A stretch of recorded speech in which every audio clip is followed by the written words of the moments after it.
Well, it's the happiest time of the year, which means it's time to get all your gift giving done. But what do you buy your reptile loving friends and family? Today, let's go over the top 5 best last minute holiday gifts for 2023. My name's Adam, this is Diamond, you're watching Wickens Reptiles. Stick around.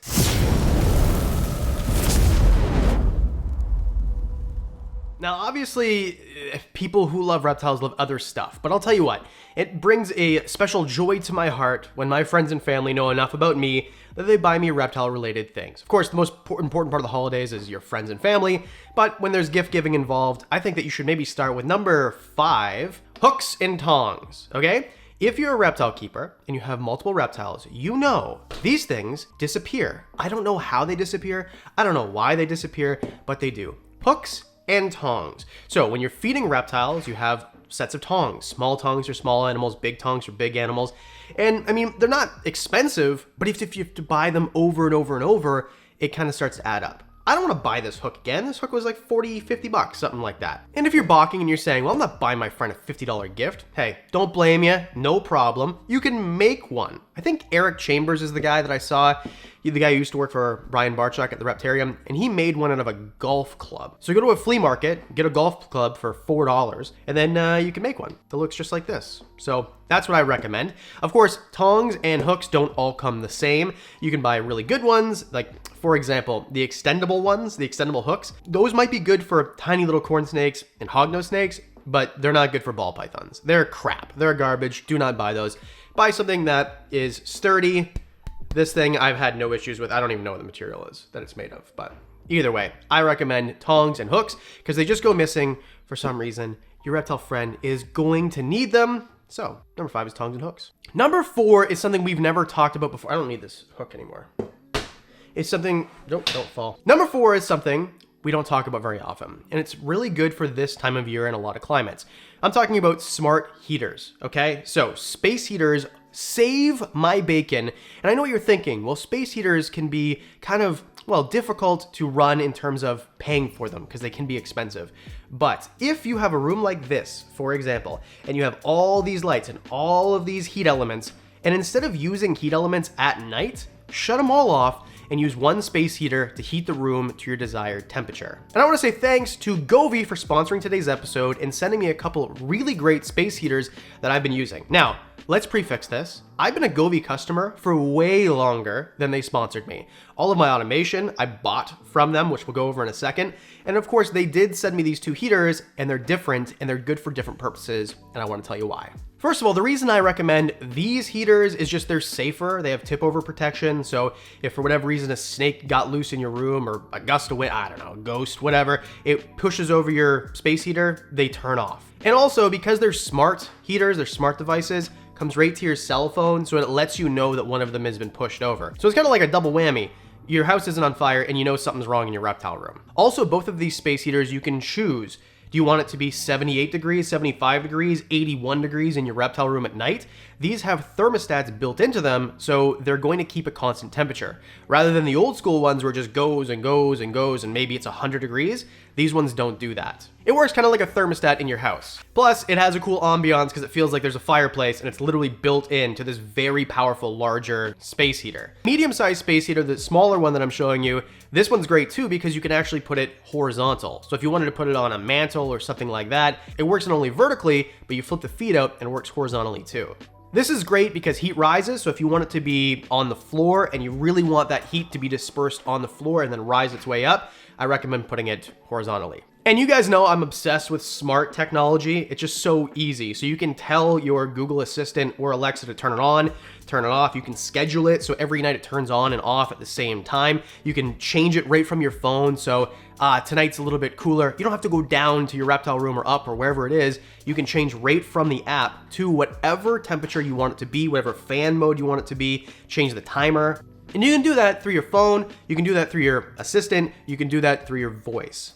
Space heaters, this is, I don't know, my new thing. It saves me so much money to heat the reptile room this way at night and even during the day sometimes. Anyway, link in the description for both of these things.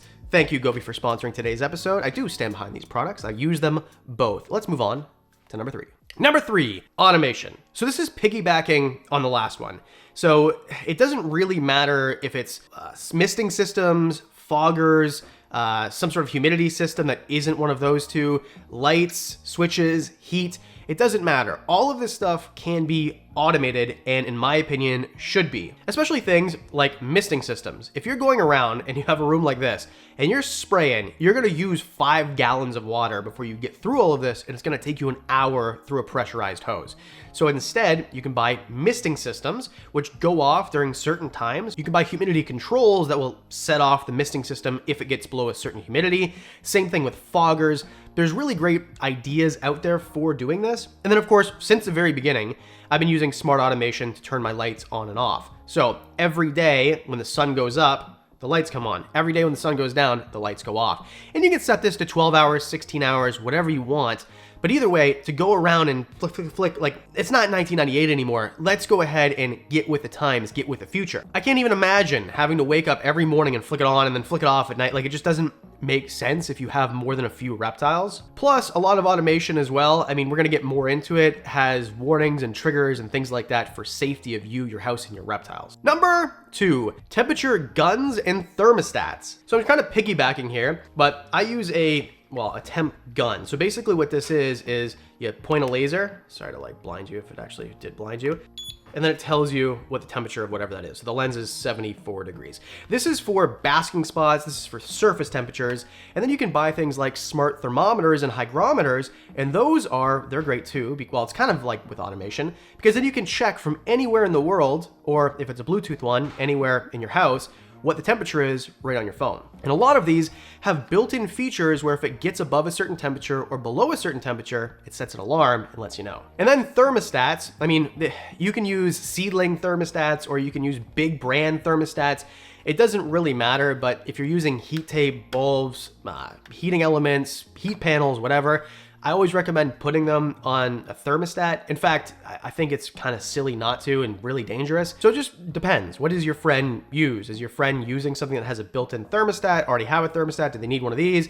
In my opinion, everybody needs thermometers, hygrometers, and of course, a surface temperature reading device. So that's what I recommend. And number 1, let's get controversial with it, a new reptile. Now, do not crucify me. Don't just go buy your friend a reptile. Just don't go buy them a random reptile. I'm talking, let's suppose that you and your best friend, your girlfriend, boyfriend, mom, sister, cousin, uncle, kid, whatever, has been talking about, oh, I want a bearded dragon so bad. And they've done the research and they're ready. The enclosure's set up, everything's ready to go. They're just looking for the opportunity to go buy the animal. They're waiting for the new expo, for shipping to resume, to get some money, whatever. Buy them the reptile. If they're ready to go, for sure. Don't, like, I'm just gonna say it again. Don't just spontaneously buy someone a random reptile. That's not what I'm saying. I'm saying if it's something that's already planned and they haven't done it for some reason, but they're ready for it 100%, buy them the reptile. Conversely, if you can't do that, buy them a gift certificate for supplies for their local reptile store. So I have a local reptile store. They sell gift certificates. If someone bought me one for them, that'd be great, because I spend hundreds of dollars there every freaking week on feeders and everything else. So in my opinion, I think that buying the reptile, if you're doing it responsibly, is a good idea. But again, for the 3rd time, don't go buy people random reptiles. Okay? Okay. Anyway, please let me know what you think in the comment section below. What is a really great gift that I didn't put on the list? And of course, thanks for hitting like and subscribe while you're down there. Hitting the like button actually really does help. So thank you for doing that. And a special thanks to the Patreon supporters. You guys get videos early, discounts on merch. You guys get one-on-one meetings with me, all that and more for as little as $1 a month. That's it, because I do videos on Mondays and Thursdays. That means I'll see you in the next one.